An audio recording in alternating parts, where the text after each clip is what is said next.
Hey there drone fans, Rick here again from Drone Valley. In today's clip I'd like to do an unboxing and overview video of the Moverio BT-300 FPV goggles from Epson. Now if you're a fan of the channel, you know that a couple of weeks ago I went out to the NAB show in Las Vegas. And before I left for that show, I went through the list of vendors and I decided there were 6 or 7 that I really wanted to spend some time with, and Epson was pretty close to the top of that list, specifically because of these goggles. I'd been following the development of these through the last 2 generations of products, and I felt like they probably have it just about perfect with the BT-300s. So I went to the booth, kind of in my head had an expectation of what they would look like. I wasn't prepared at all just for how cool, how bright, and how crystal clear the goggles were. It's like a space-age technology. When you're looking through the goggles, the image that floats in front of you of the FPV view from the camera is just, it's like nothing else. And I've flown with a lot of FPV solutions. I use Fat Shark goggles on a regular basis, which are dedicated goggles. I use the VR headsets that you can slide your phone into and run like a Litchi app for that stereoscopic VR. I've used the DJI goggles when I was out there in Vegas as well, and they're phenomenal goggles, by the way. All those solutions are very viable, but the one problem I've got with VR in general, me being a little bit of an older guy, is once you slide that headset on, it's a totally immersive experience. It's like you're walking into a dark movie theater and that FPV view from the camera is up on the screen in front of you, which is a wonderful thing because it's very immersive, but you're not aware of the things that are going on around you when you're flying. So you can't move with that because you could step and trip. You really don't know other things that are going around. You can't keep an eye on the quad. These are different because they're augmented reality. And what that means is you're not in as a fully immersive experience. You're actually looking through the goggles at your quad when you're flying. And then if you want to look at what the FPV view through the camera is, you glance down and the image is kind of floating in front of you. It's a very cool experience. And for me, I do suffer a little bit from vertigo when I've got headsets on for a long period of time. I've been flying with these. I did break open the box and play with them. I've been flying with these now for a couple of days. I didn't feel that kind of vertigo experience. And again, it's personal to you guys as to whether you like the fully immersive experience or the augmented reality experience, but I thought I'd do the clip on these. Now, when I was there, the minute I played with them, I realized I have to have a set of these to test, especially for the channel and review them for you guys. So you know I'm not above begging. So I immediately started badgering the guys from Epson to say, look, you got to send me a pair. I want to review them. And lo and behold, they shipped me a pair. So in the spirit of full disclosure, they did send me these for review, but you guys know I'm always honest about the things that I talk about. It's not going to sway my opinion because they sent them. If they're not good, I'm going to tell you they're not good. My first impressions have been very good about these goggles. And like I said, I cheated a little bit because I opened the box and played with them, but I want to go through it. And I know sometimes an unboxing video can be boring because why do you want to see a guy open the box? But there's so many questions that came in from the first video I did on these about what's included.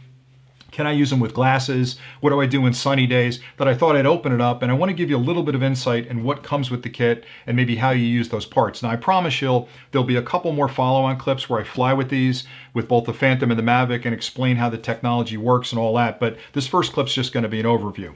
So this particular set is the FPV version. They make a couple of different versions of this. They make another one that's a pure augmented reality set that's used in like museums. So if you go to some museums in Europe, you put these things on when you're walking around the museum and you see a statue. Alongside the statue will be information about the artist and when it was created and what materials were used. So it's a very cool experience to actually be looking at art and then have information about it that fill in the blanks about how that art was created. These were built specifically for quad flying and more specific for the DJI products. So they'll work on the Phantom, the Mavic, the Osmo, the Inspire. So all the DJI products that'll run DJI Go and DJI Go 4, which runs on the Moverio goggles. Now they're going to probably expand that to other quads, but right now it's DJI only. And they're actually working with the development guys from DJI. They've got access to the SDK, the software development kit. They're building their own application that's different than the DJI Go 4, which is a more immersive experience. And I'll get into all that in a later clip. But to get started, we've got the main box, and then there are 2 things to either side of it. This side is a limited edition Rochester optical lens, if you will, for the front of it. It's like a shade that fits on the front of it, and I'll explain that in a couple of minutes. This over here is another limited edition Mavic holder. So the controller that comes with this has to mount in your remote control. This bracket, which is 3D printed, allows you to put that controller in here and then slide it into the handles of the Mavic. This doesn't come as part of the kit. So if you buy the kit, you have to order this separately. You have to print it yourself. These only come with a limited number of kits. So if you order it, you may get these if you order it soon. If you order it too much later, I'm not sure they're coming, but they're available as an option as well. So let me set those aside for a second. In the box, everybody gets a wonderful box. It's a really heavy duty box, so let's not get too excited about that. In there's a full set of manuals and all kinds of instructions about the goggles. I took these open and read them. You know how much I hate manufacturers that put together an expensive product like this and then give you a link to go to their website to read the manual as a PDF. So good on you guys from Epson that you put the full manual in there and explain what all the accessories are. Inside the main box, you can see the goggles come in a really nice case down the bottom. Then there's a second box up top with accessories. So let me take the goggles out. Let me get this box out of the way. So the goggles come in a really nice case. I'll open those in a second. But inside this second box is all the accessories you'll need for the goggles. So right out of the top of it, there are two lenses. And you'll see that these two lenses snap on the front of the goggles, because if you're going to fly this thing on a sunny day, that sun will wash out the image you're looking at. So you've got two different densities or different filter levels of lenses that snap on the front. Now the ones from Rochester Optical are the darkest. They're actually darker than these two, and they've got a bit of reflective UV protection on them. But these two are great. I've flown on kind of a cloudy day, and this one worked great, or indoors. This one I flew on a very sunny day, and it blocks just enough of the sun, like a pair of sunglasses, that you can still see the quad, but you're getting a much crisper image. In addition to that, there's also a frame in here, because I got a lot of questions from you guys about what if I've got prescription glasses, like how do I wear them? Well, for starters, you can put these over like 85 or 90% of the frames that are out there. They work great with my reading glasses. I've had friends try them that have larger glasses, they fit over them. But if you want to get a custom lens put together, these guys from Rochester Optical will grind the lenses to fit in here, and this snaps right inside the actual augmented reality headset. So, and they cost about the same as I guess a pair of glasses would cost to produce, but that's nice that they put that in there. So you use this, you get the lenses cut, then you snap them in that frame. So that's your frames, that's your lenses. All right, inside there's two little rubber things that takes a little bit of time to figure out and I'll explain where they go. And you've got another nose bridge on here. Now the nose bridge that you can pop out of the goggles that come standard, if you put the goggles on out of the box, they're going to work without glasses. But if you're going to wear them with glasses, you're going to want them right a little bit further off your nose. That's what that second set of nose bridges work for. You can pop the original ones out, pop these in, and it puts the goggles a little further off your nose. Set of earbuds you can use with the goggles as well. It's nice to include those. Micro USB to USB charging cable, and a wool wart that you can use to actually charge it. So you can use any standard USB charger, but it's nice to include all that stuff in it. And this is what charges up the controller inside there. Then inside the box, there's two little white things that may seem like, why did they include these? What are these for? This holds the controller inside like a Phantom 4 controller or an Inspire controller. So you snap these on the outside of the controller that's attached to the goggles, and it fits right in the holder on the remote control. So let me stick all that stuff back in there for now, and then I'll talk about the goggles themselves. So let me clear a little of this stuff out of the way. So, all right, get that over there is the Rochester Optical. I'll put these two lenses down here with the box, all the extra stuff down there, and the instructions down there. All right, so let's take a look at the goggles. So inside this case, which again is a really nice case, it's very durable, it's kind of flexible, but really good protection for the goggles. You can see you've got your goggles on one end, there's the controller, and a nice long cable between them. So if I pop the goggles out, get the cable loose, there's really two components in there. You've got the goggles themselves, which again, you know, I'm a nerd and I love the fact that these things look like something out of Star Trek, but they fit right on top of your head. You can see they're on there fine. If I take my glasses, any standard pair of glasses, I can put them on.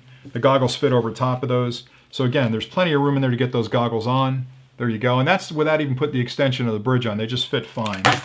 Now, in addition to that, you've got to connect them up to the controller. Now, this controller is a miniature Android PC that's actually running the latest version of Android, and they load up certain applications that they want you to run on this. Now, this is a closed system. You can, but it's difficult to side load applications on here. And the reason they don't want you to start loading up a bunch of stuff is because this is fine-tuned to work with the DJI Go application. It was built specifically to run that application. The more apps you side load on this thing that are spinning up in the background, the less horsepower is in here to actually run the application you want to sort of fuel these goggles. So even though you can, I would recommend you don't. A proprietary connection down here clips on this guy, basically plugs in. You can turn this on, and then your Android operating system will boot up inside the goggles. Then you can launch DJI Go 4 and you can fly your quad from there. Now, there's a bunch of touch buttons up here, so it's a bit of a joystick, a digital joystick. And if you're familiar with Android, there's a home and a bunch of other buttons over here that are standard for the Android operating system. On the side, you've got a spot for a micro SD card. You can use that to view movies on this if you want. You can also use it to record images off the included camera on the front. So it does both pictures and video from the front through the controller where you can do that. Now, I mentioned before the nose bridge, right? There's a couple of comfort things that are all inside this bag. So if you're going to use glasses on a regular basis, the first thing you'll want to do is change out that nose bridge. And the nose bridge in there is the standard one that's close to your face. This one's going to put it further back. So I don't know if you can, it's hard to see it, I guess, but that one's there. You can see how much further back this one is, right? Compare the two. So to get that out, all you do is pinch the nose bridge, just give it a little wiggle and it pops right out. Then you pop the new one in. So it goes right back into that same slot and pops in. And what that does is push the glasses a little further away from your face and give you room behind them for the actual regular glasses you're wearing. These two rubber things, I don't know why they're not in there. They should be in there all the time, but they include them as an option. They basically fit back here, and I guess it depends on how big a head you have. I guess I have a pretty big head, so I don't know, but these basically fit into the slots in the back. You can see there's a slot there. The rubber just pushes through those slots, and then you can put them on your head. And what that rubber's there for is to give you a little extra cushioning on the back so that it doesn't pop off your head. So when you put that on, it gives you that gripping on the side of your head, so if you move your head quickly, it's not going to shake loose off your nose. So this is very, very comfortably fit on my head, and I probably look ridiculous looking at you through these, but having this on my head, after a couple of seconds, you really do forget you're even wearing it. And especially if you're used to wearing glasses, it's not that much more than wearing a standard pair of glasses. And I wish I could tell you just how impressive it is to look through the glass, to be able to see everything around me. But when I want to see the image from the camera, I just focus a little bit in this direction, and there's a gigantic image in front of me that's broadcasting the image from the actual quad that I'm flying. And depending on where I set my focal point, like if I'm looking at a wall over there, it can be a gigantic image, which is really impressive. So the only other thing I wanted to mention, and again, I'll go into more depth in a follow-up video on this, is that those lenses I showed you before snap on the front of this unit. So there's the slot over here where the lenses actually clip in. So on a regular day where it's not real sunny, you could use them without those lenses. But as the day gets brighter and brighter and brighter, then you can put those lenses on and actually cut down the amount of sunlight coming through, because, again, it's hard to see, but right here and here are the surfaces where that actual image is projected on. And if the sun is coming through there, it's going to wash those out. So I found that flying with it the first day without the lens, without the darker lenses on it, it took me a little bit of time to get used to actually seeing the image. And there's adjustments for brightness and contrast and all that. But putting those lenses on the front really just made that image pop out, because it's not opaque. You can still see through it, but having that darkness behind it sort of had that image pop out where I could see it much more crystal clear. And the image quality on this is astounding, quite honestly. I didn't think it would be that good. I was willing to forgive a lot of things with this because it is kind of a new technology, but man, I'm telling you, these are ready for prime time. So I'm very excited about taking these out and flying them over the next couple of days. I'm going to do a lot of clips. I'll do a couple of clips talking about how the Mavic works with them, a couple of clips with the Phantom 4 on it, and show you how those things work. If you have any questions at all about the stuff that I've covered so far, I know I went through pretty quickly, but a lot of people are asking questions about what comes in the box, how do you use it, what accessories do you want to buy with it, and I thought I'd do an unboxing video just to give you the basics for it. So